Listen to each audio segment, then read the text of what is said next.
right, so to help us understand the rules of the game that we were talking about, so what are the basic fundamentals of our global economic system? Who are the principal actors and what are they trying to gain in it?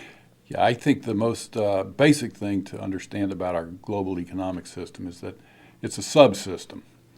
And it's a subsystem of a larger system. The larger system is the biosphere, and the subsystem is the economy. And the subsystem is open. That means that it takes in both matter and energy, and it gives out both matter and energy back to the larger system. The larger system, the biosphere, is closed. That is, it's closed with respect to materials. Materials circle, they recycle. But it's open with respect to energy, namely solar energy, which comes in and then goes out, and that powers all the cycles. So that's the basic fundamental physical features of the system. The problem, of course, is that our subsystem, the economy, is geared for growth. It's all set up to grow, to expand, whereas the parent system doesn't grow. It remains the same size. So as we grow as the economy grows, it displaces, it encroaches upon the biosphere, and this is a fundamental cost. This is the fundamental opportunity cost of economic growth. That's what you give up when you expand. You give up what used to be there, and so we lose ecosystem services as we expand the size of the economy, and if we do that too much, growth ends up costing us more than it's worth. That is, the lost ecosystem services are more valuable than the extra production that caused them to be lost. And we haven't yet built that in to our economic thinking. We've assumed that we were just so small relative to the total system that it didn't matter. But now it does matter. And it's true, in the past it really didn't matter, but in my lifetime, the world population has tripled, and the population of automobiles and houses and other things that make up the physical economy has grown by at least 12-fold, let's say. So the world is no longer empty. Oh, the principal actors, the agents in this system, of course, if we just look at the biosphere, it's the natural world, it's other species, it's biogeochemical cycles, and all of these things that are happening. Within the subsystem, the economy, it's, of course, human beings. And what's happening there is that we're growing. And growth is what we're geared for. And mainly, I think, we've now entered into a sort of phase where growth has become almost an idol. It's the solution to all of our problems. We have poverty. What are we going to do? Well, we're going to grow. We can't share because that's politically and morally difficult. So we'll just make the pie bigger. Everybody will get more. And so we have unemployment. So within the human economy, we try to solve all of our problems by economic growth. We solve unemployment by growth. We solve poverty by growth, or at least we think we do. And we solve even the population problem, because people think that if the economy grows fast and people get richer, they'll have fewer children and so forth. Well, these things are all presume that economic growth is making us richer. And it doesn't take a genius to figure out that most problems are easier to solve if you're richer. The difficulty is that beyond some point, what we call economic growth, increase in GNP, will not make us richer. It will, in fact, make us poorer because it will increase costs faster than it increases benefit. And to go back and quote John Ruskin, who said well, he coined a word which I think we need to reintroduce into the English language, which is ilth. Ilth is the opposite of wealth, and we accumulate ilth when we generate bads faster than we generate goods. Bads, of course, things like pollution, depletion, disruption of ecosystem services. All of this accumulates as ilth. And this is a cost which heretofore we have not really counted in our measures of growth.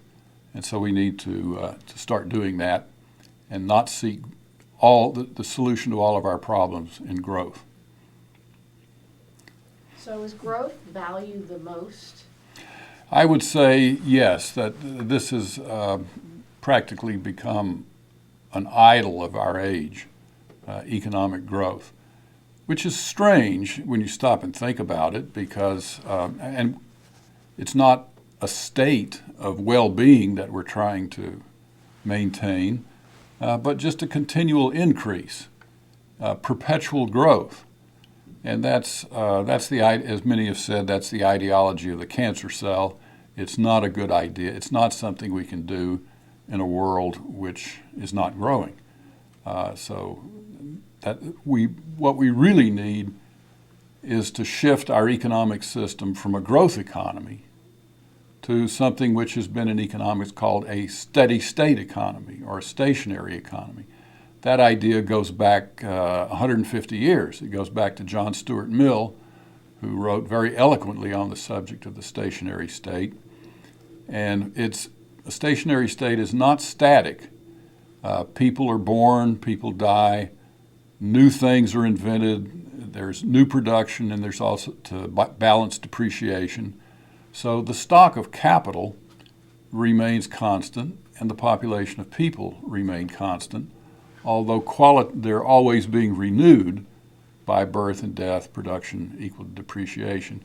But the whole system is not growing. It's not expanding further and further into the biosphere and incurring this cost of displacement of the very services that we depend on. So the idea has been here for a long time, a steady state economy.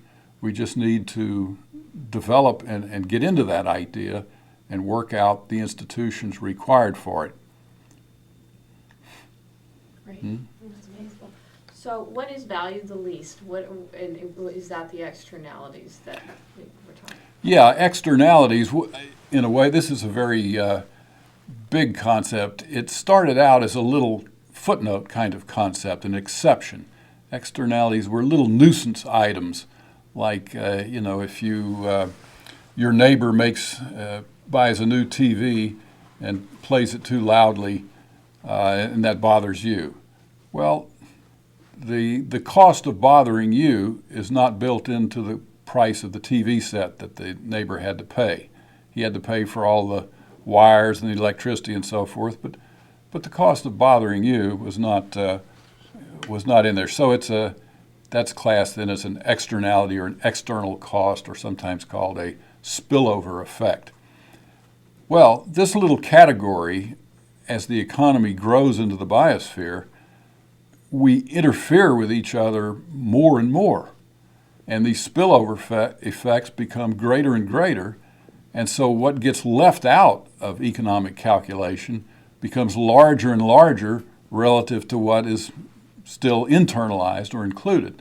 So this problem, it's to the point now where the very capacity of the earth to support life is considered an externality, a spillover effect. Well, something's very wrong with the structure of your basic theory if such a vital issue has to be classed as a spillover, an ad hoc externality. It's high time then to revise the basic concepts so that those most important things will be internal and no longer just little footnote exceptions. And I think the way to do that is to move towards the basic idea of a steady state economy as opposed to a perpetual growth economy.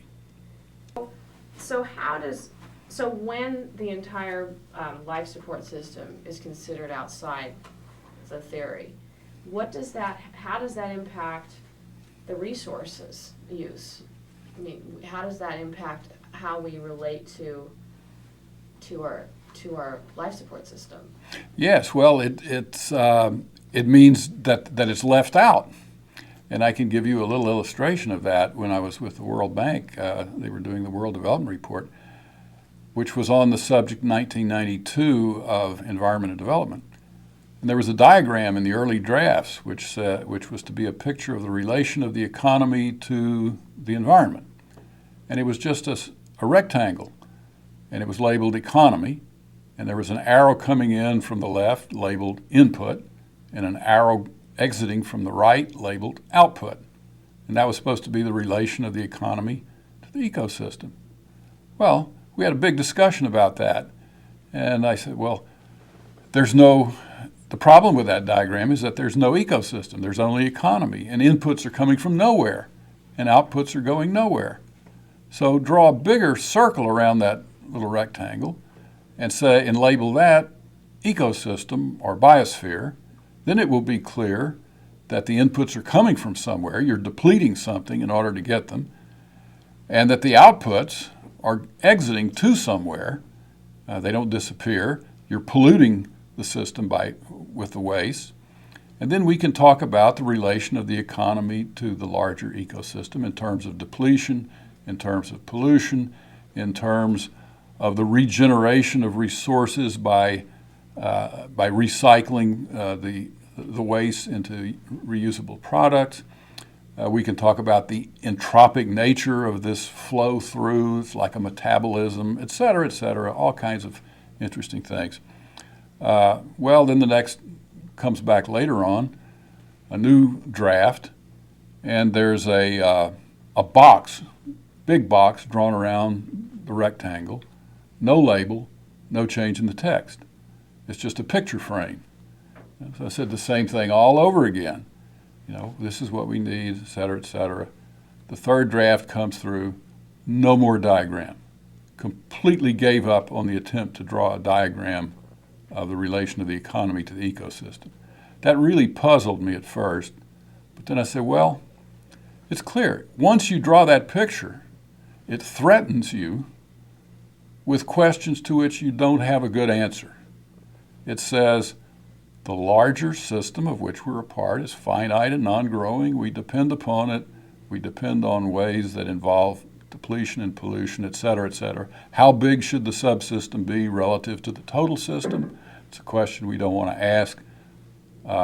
And so that's, I think, the reason.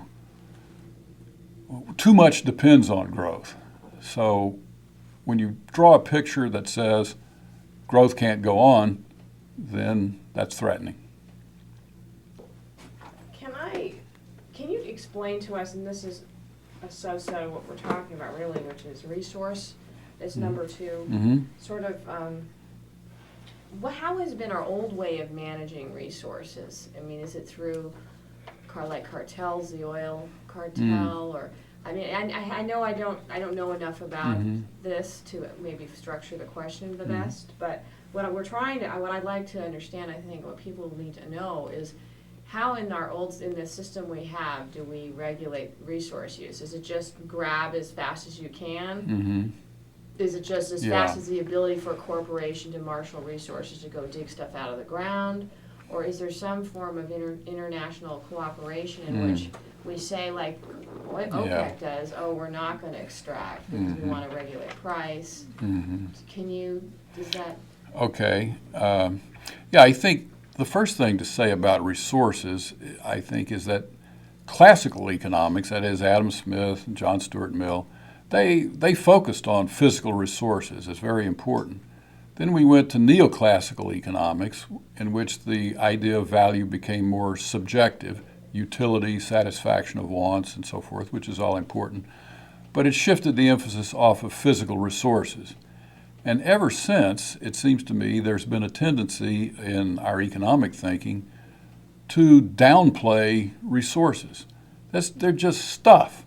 It's just stuff that's out there, and what's really important is technology, and technology manipulates and arranges all of this stuff. And so, they look at the first law of thermodynamics and say we can't destroy matter energy, and they say, there's no problem of resource shortage. And so we just, that seems to be what happened. That's completely at variance with the real world, where we go to war over resources, and it's extremely important.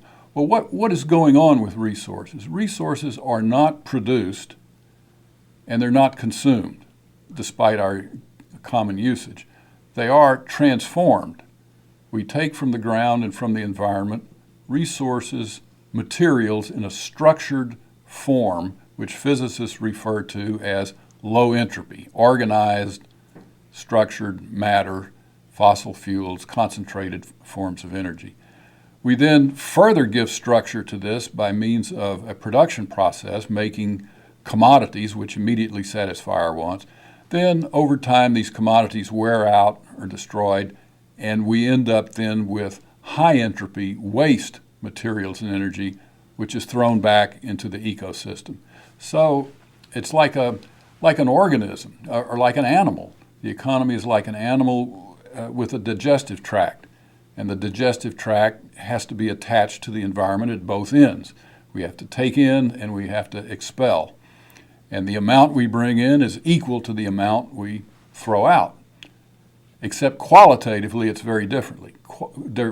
Qualitatively, the input is low entropy structured materials. The output is high entropy. So physicist Erwin Schrödinger years ago asked the question, what is life? And he gave the answer of a physicist. He says, well, life is sucking low entropy from the environment. That's what we do to stay alive.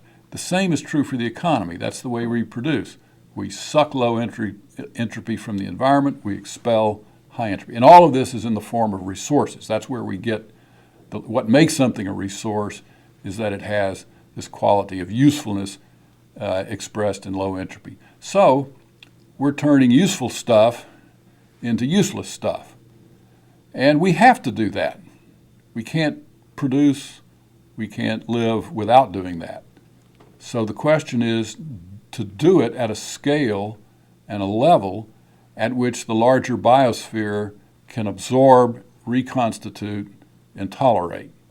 And that's the limit which we have not yet learned to incorporate into our economic thinking. So let's talk about understanding that limit. How do we, well, I'd love to get into SteadyState economics and what defines that, but how do we know where the limit is? Is there a way to understand our limit? Well, what we can do? Yes, the way to understand the limits, this is a difficult one because when you say limit, the natural tendency is to think of a brick wall. It's something you just crash into and there's no question about where the limit is. There's another notion of limit, though, which is more like a great big elastic band. You run into it and it pushes back, and you push forward into it and it pushes harder back on you. And I think those are the kinds of limits that are represented by prices, by higher prices. So we do run into these limits, and we get physical feedback, but it's seldom in the form of a brick wall. Now, currently, we're getting a lot of feedback from the climate, which, but then this again is not exactly a brick wall, although maybe Hurricane Katrina was like a brick wall. But we don't really know for sure what all of these costs are. So there's a lot of discussion and uncertainty. That's why I like to think of limits in terms of increasing costs. And at some point, the cost becomes greater at the margin than the benefit. That's the economic limit, is when something costs you more than it's worth to do it. And I think that's the limit we're running into. It's not a brick wall. We can go on paying a higher cost than things are worth for quite a while. And that's probably dangerous because we can get away with it for longer and longer. And that's, I think, the way most limits are. But that doesn't mean to say that there's not also such a thing as a catastrophe limit, a point at which the system simply breaks. That may be the case too. And so how does the pricing, how can we get accurate pricing to reflect limit? Well, I think there are two strategies to get the prices to better reflect the limits. One is that prices have to include all external costs. If we can internalize all the external costs into prices by means of taxes, that's a big help. That helps a whole lot. I don't think that's the whole story, though. I think the other way of doing it is to impose quantitative limits on our activity, limit the amount of petroleum extracted and burned per year, then let prices ration that amount. I think that's a safer way to do it. But either sort of strategy has its advantages and disadvantages, but we haven't been willing to do either one so far. So I think one way that I would like to see dealt with much more is something we call ecological tax reform. That's the idea is we have to tax something. We have to finance and pay for public goods. We have to support the government. So we have to tax something. But why tax income? Income is value added. People don't like to see the value they added taxed away. And we want more value added, really. So it's not a good thing to tax. Why not tax that to which value is added, namely the resource flow, which is what is ultimately scarce in any sense. So you want its price to go up, so we'll be more efficient in using it. So if we can shift the tax base away from value-added labor capital onto the resource flow, severance taxes, tax depletion, tax pollution, and derive our revenue from that, then we'll be increasing the efficiency with which we use the resources, and at the same time easing up on taxing the things that we really don't want to discourage. One way in which this might be done, this ecological tax reform, you can do it gradually and step by step. We might say, let's have a carbon tax. So that's going to raise the price of gasoline. And people will pay more for their gasoline, and they will therefore be more careful about trips, and about their miles per gallon and so forth, which is good. At the same time, we will get rid of another tax, so that the idea is to be revenue neutral, not to tax more money from the public in total, but to tax them differently. So we will tax all expenditures on gasoline, but then we will give back roughly the same amount of money by lowering taxes, say, on income. What's our worst income tax? Our worst income tax, let's say probably it's the payroll tax, the most regressive. Okay, we will give back in the form of reduced payroll taxes the same amount of money that we collected in say, the best resource tax we could manage. And we'll do that 1 year, and then the next year we'll take the next best resource tax and the next worst income tax and substitute those out and gradually move towards a different tax base, which is much more congruent with gives much better incentives to people. Now, even though we're giving back the money to the public, we're taxing in a different way, and there's still going to be political opposition to any change in the system of taxes. So there will be opposition from the resource industry, the coal industry, the petroleum industry to this sort of change. But it seems to me like it's reasonable, and we ought to be able to persuade people a little bit on this, because really no one likes the income tax either, and it's a big political plus to give back some of the value added that people produce. Let's talk about steady state economics and what that is, because most people don't know what it is, probably. Yes, as steady state economics, or this economics of the stationary state, so-called, the first expression of that, I think, was with the classical economists, particularly John Stuart Mill, 150 years ago. Nowadays, there's been, just to show the change in thinking, Mill defined the stationary state as a constant stock of capital and a constant population. Nowadays, you read neoclassical economists, they will use the term steady state, but they'll say steady state growth. And what they mean by steady state growth is a constant ratio between the stock of capital and the population, so that both are conceived to be growing, absolutely, but the ratio between them stays the same, and that's what they consider a steady state. Well, I think that Mill's concept was much better, and that's what we need to move toward as the basic alternative to the perpetual growth economy. There are many ways, I guess, in which we could talk about, ecological tax reform might be one way of holding steady the consumption of resources. You can get into the very difficult and controversial area of population limitation, population control.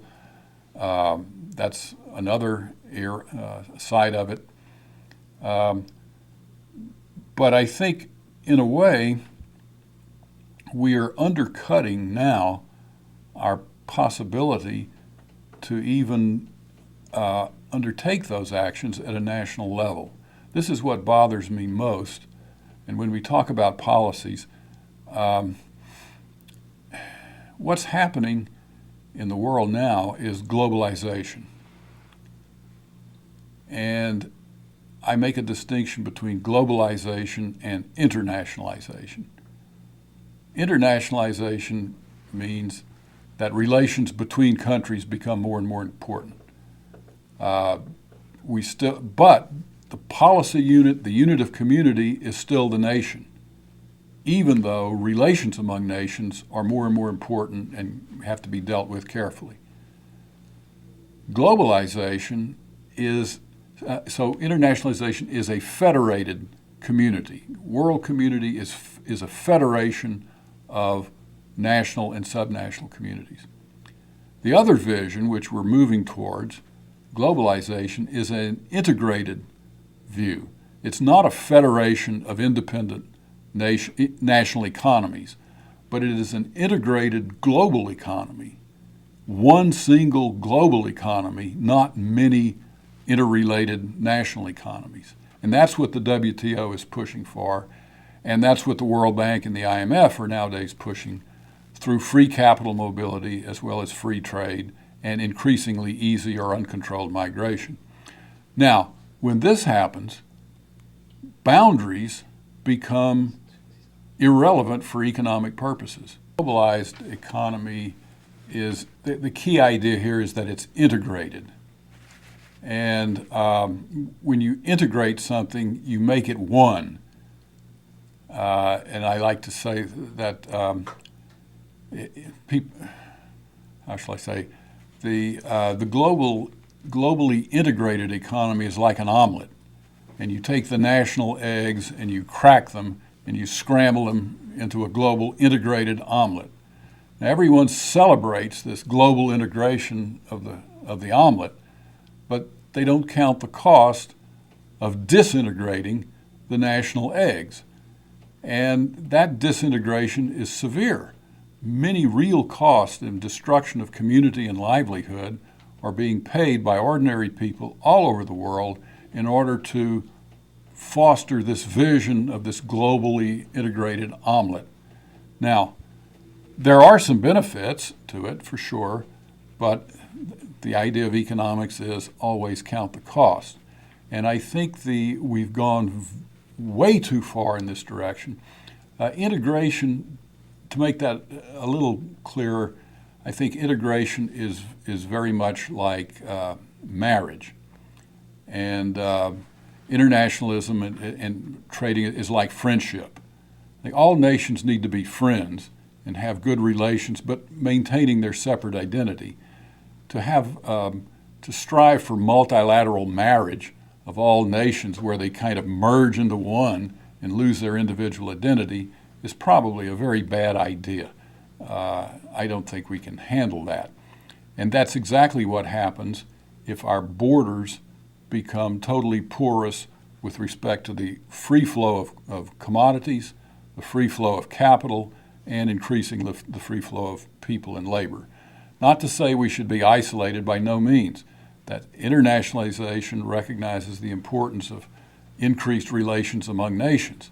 But you don't dissolve the integrity of the national unit in order to achieve that, which is what we're currently doing. Now, who benefits from this dissolution of the national unit? Well, who is it that's being controlled? One of the sets of controls is the large corporations, the transnational corporations. They escape from regulation by national governments. They escape into this globalized economy, which really has no rules. And so they can play off one weak national government against another weak national government. They can escape minimum wage laws, they can escape environmental laws, they can escape workplace safety laws, they can minimize taxes. And so this whole global economic system, which is not so much a system as it is a free-for-all, no man's land without any rules. And by escaping into that, they can get away from national regulation, and I think it becomes individualism at a global scale rather than community. And I emphasize this because community is a concept which does not fit well in neoclassical economics. Standard economics is very individualistic. Homo economicus, the basic unit, is a pure individual. Well, people aren't really like that. People are members of communities. They're persons in community, and their very identity is constituted by relationships in community. And if our communities, national and subnational, are more or less written off in this individualistic quest for more and more economic growth at a global level, then I think we pay an enormous cost. And that undercuts the very capacity of policy at the national level. Let me give an example. Suppose in a globalized world, we go to Kyoto and we all make agreements that we're going to cut CO2 emissions. The people who made the agreement go home to their countries. Well, who's going to carry out the policy to limit those emissions? It's national governments that are going to do it. And if the national governments can't control their borders, they can't control where capital goes, they can't control what goods come in and out, then any limitations that they put on the actors in their economy to reduce CO2 emissions can be evaded. The national level becomes impotent then to deal with that problem. What does a nation state protect? When you say you dissolve the egg of the nation state, what do we lose? Just restate that. What are we losing? Well, okay, let's consider international trade is, in spite of the name, not trade between nations, usually. It's trade between private individuals who happen to reside in different national communities. And the idea then is, should those trades take place solely for the interest of the individual, or should they reflect the interest of the national communities as well? Let's take another entity. The corporation is a collective entity. If individuals in one corporation make private deals with individuals in another corporation for their own private personal benefit, they'll probably be sent to jail. They have to clear these agreements with the higher levels of the corporation to make sure that it's in the interest of the total community of the corporation. So I think it's similar then with the nation. The overall benefit has to be taken into account. We have to worry about the effects of employment, the effects on the distribution of income within a country. To put it another way, in the United States and in Western Europe, there's been a kind of social contract between labor and capital. And they've said, in effect, We want the distribution of income to be more equal within our country than it is worldwide. We don't like that big an inequality. Okay, so that's the only way you can fulfill that social contract then is within that country where you made it. Now you suddenly say, oh, we're going to integrate with the rest of the world economically. Well, then you've totally lost your ability to keep that distribution of income different from what it is in the world as a whole, because you said we're going to integrate with the world as a whole. If you integrate with the world as a whole, you're in the world labor market, you're in the world capital market. You can no longer have standards which are different.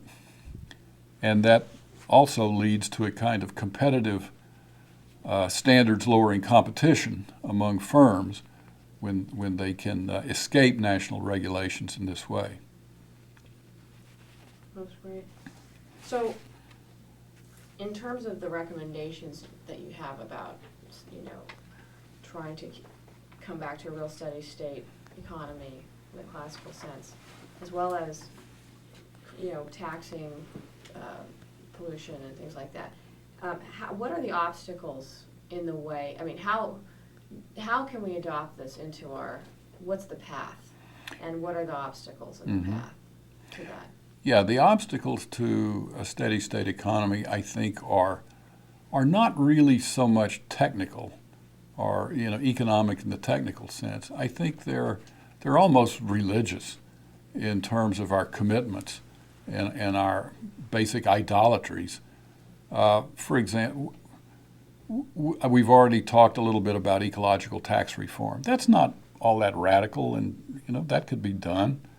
We're already doing another policy which is very much in the direction of a steady state, which is cap and trade systems for individual pollutants. You just limit the total amount emitted into an airshed, then you decide who owns the right to emit, and then you allow trading of emission permits for efficiency, and that works pretty well. So I think that this would not be so difficult to actually move. The problem is when you've put so much emphasis on growth in the past, and you said that the only way to solve poverty is by growing and making people making the total pie bigger and bigger because we don't have the moral resources to share, then that gets really into a religious picture, and then there's even underlying that unwillingness to share. There's a kind of conviction that nothing is impossible. We are creators much more than creatures. This is the hubris of the technological society we live in, that fundamentally we're creators. We're not really creatures. We're in control. That's the idea.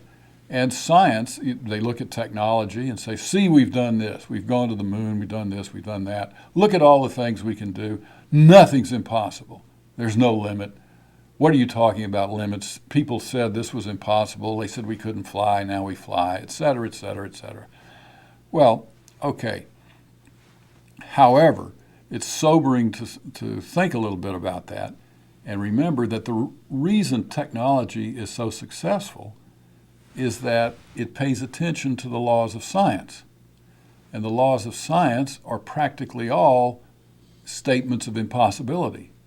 The laws of science tell you basically what is not possible. It is not possible to create or destroy matter or energy, first law of thermodynamics. It is not possible to have perpetual motion, second law of thermodynamics. It is not possible to go faster than the speed of light. It is not possible for non-living things to spontaneously generate into living things.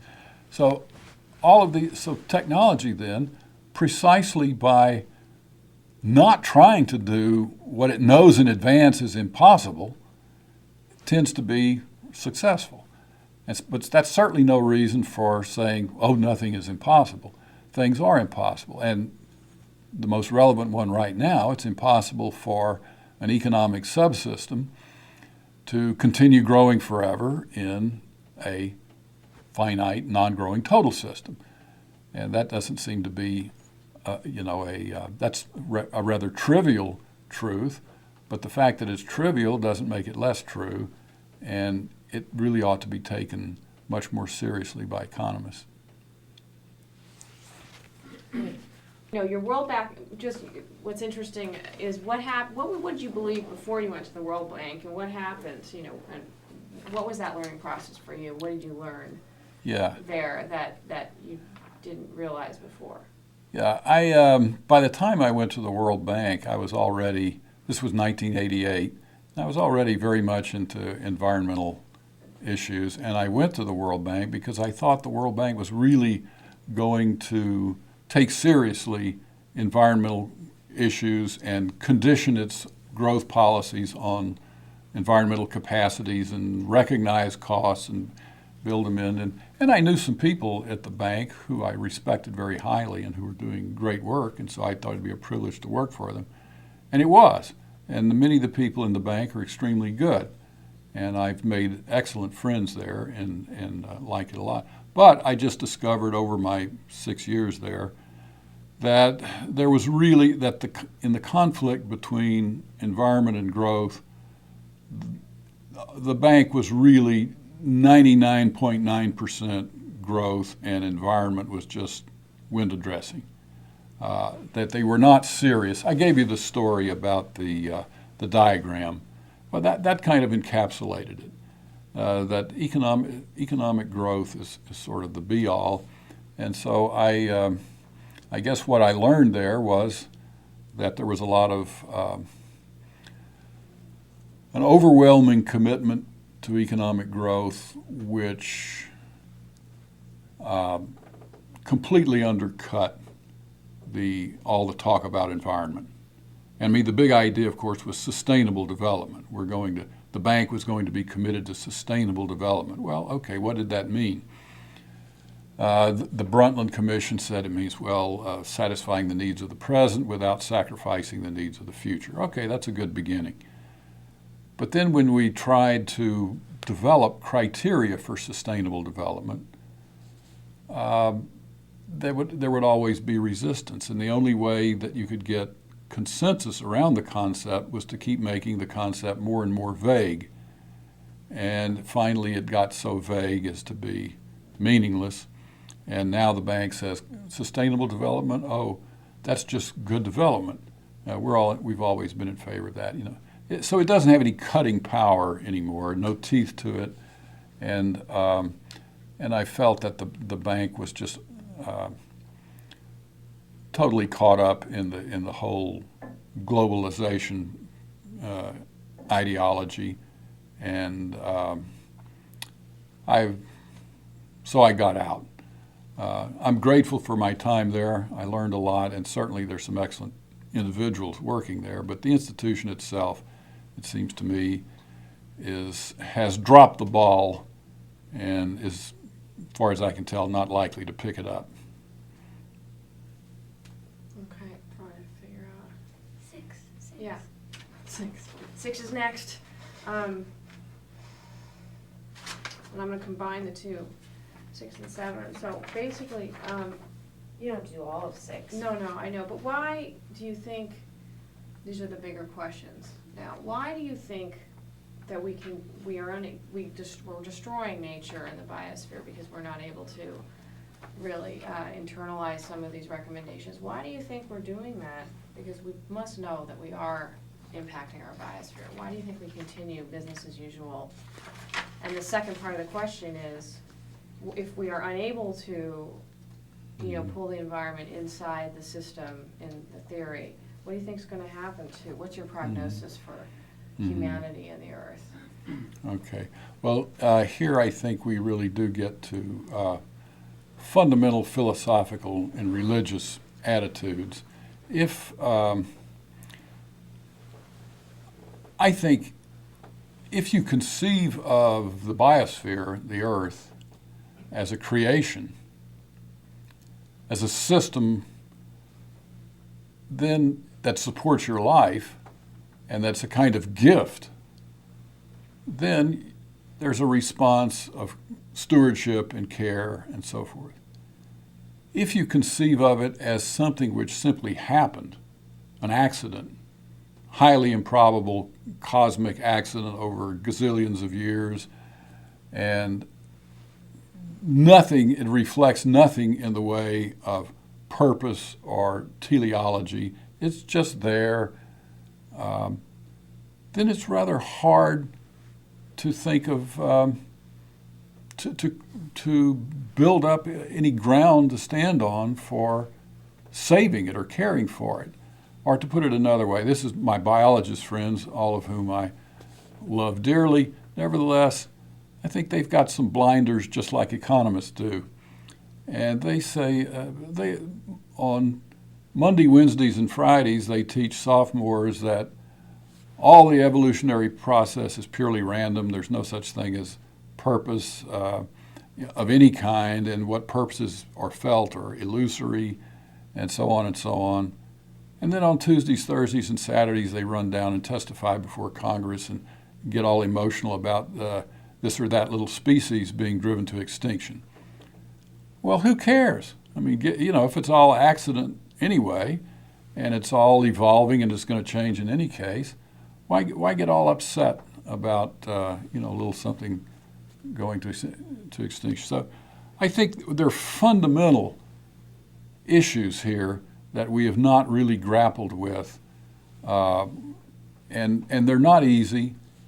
But I think that the increased secularization of society and the idea that everything is reducible to material, physical terms makes it very difficult to undertake any policy based on values. And where are the values going to come from? Well, they're not going to come from accidental, random variations. That doesn't produce values. That may be real. It may be an important part of the way the world works. But there's another part of the world that doesn't explain. And that other part of the world, which that doesn't explain, value, insight, religious conviction, these are things which I think are at the base of the necessity to save the environment, to care for creation. Now, I will admit there's a whole lot of religious thought that cuts in the other way. A whole lot of religious thought says, the world's just a temporary platform for human beings to act on, and it's going to be destroyed anyway, so let it go. So it can cut that way too.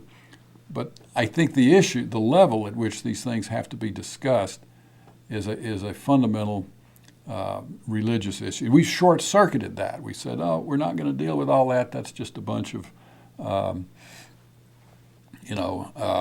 vague talk.